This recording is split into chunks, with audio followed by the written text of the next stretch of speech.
I didn't tell you the whole truth when I spoke to you before, in the immediate aftermath of the Trump assassination attempt, because what I wanted to say that I was watching it like my instinct, right? My instinct was to lie and say that I had been watching it live.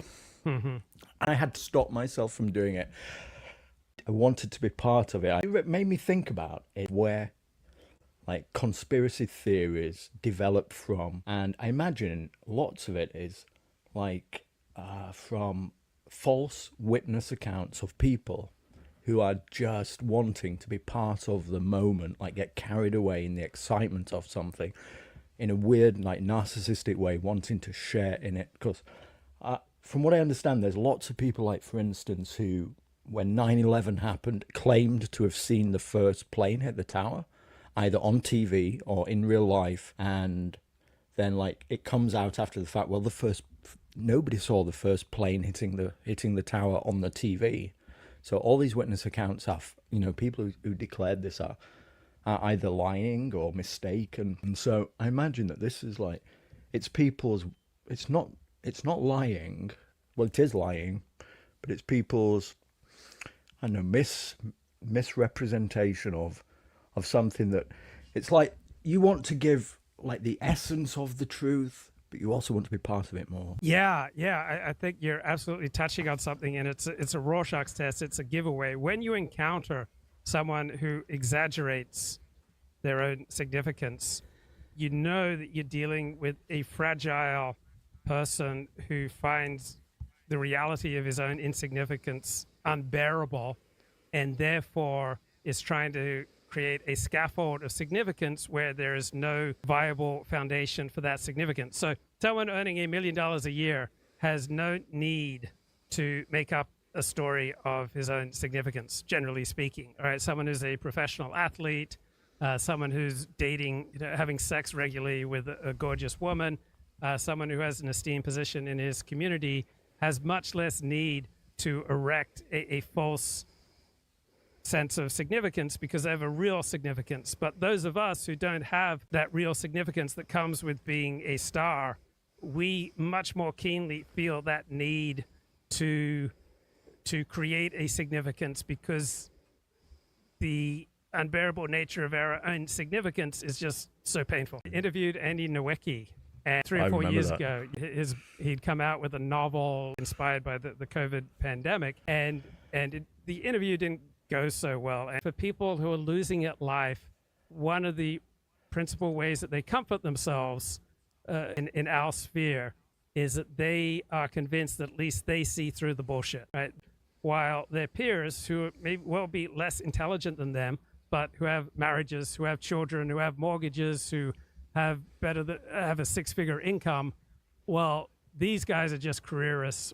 They don't have the strength that I have to see through the bullshit. Like I just notice in myself this constant need to manufacture an angle by which I am an awesome man. Certainly when you get into distant politics and you start getting red pill, you do really like pat yourself on the back as like a truth discoverer. And Yes. and you may be discovering these things, whether they're true or not. You're discovering them on the internet and you're spending all your time doing that. But what you're not doing is building the most successful life around yourself. But you look at other people who are normies, and we come up with these derogatory terms for them: NPCs, normies, blue-pilled people, and we say we're not like them. And we don't say we're not like them because we're poor and we're disenfranchised. We say we're not like them because they're closed-minded and we figured it all out. My friends have PhDs, and say a friend who specializes in genocide, right? They are particularly eager to apply the label genocide to all sorts of things going on around them, because they're trying to manufacture jobs, income, and prestige for themselves. And the other friends in mental health, they're eager to promote an expansion of definitions of mental health so that they can have more clients and power and prestige. Elliot's dinner date, I get it wasn't the one who he wants the younger version. He said there was a moment during that dinner where she said it's a shame that they missed Trump, and he was aghast. He was, from that moment on, he couldn't look at her the same way, and he wanted to leave. And how many occasions, Luke, must we make the same mistake going around, and where we give our opinions, and how a man should be doing the job, or that men don't have men have penises and women don't, and other people silently dismiss us because of their like liberal priors, and how many opportunities we have forsaken like through doing this and not realized it because our normality, we just assumed. There was this busty porn star who wanted to seduce me, and we were going to end the evening in her jacuzzi, and she began our evening by us going out to dinner, and she ordered a ham salad, and even though she had big breasts and she was beautiful and she had a college degree in English literature, from that point on I could not do anything with her, and we went back to the jacuzzi. Everything was set for her to seduce me, and I could not go through with it. I didn't want to be rendered impotent by her eating ham, but it just happened to me. There were just numerous times when women would try to seduce me, and there would be something that would just put me off, and I just couldn't go through with it.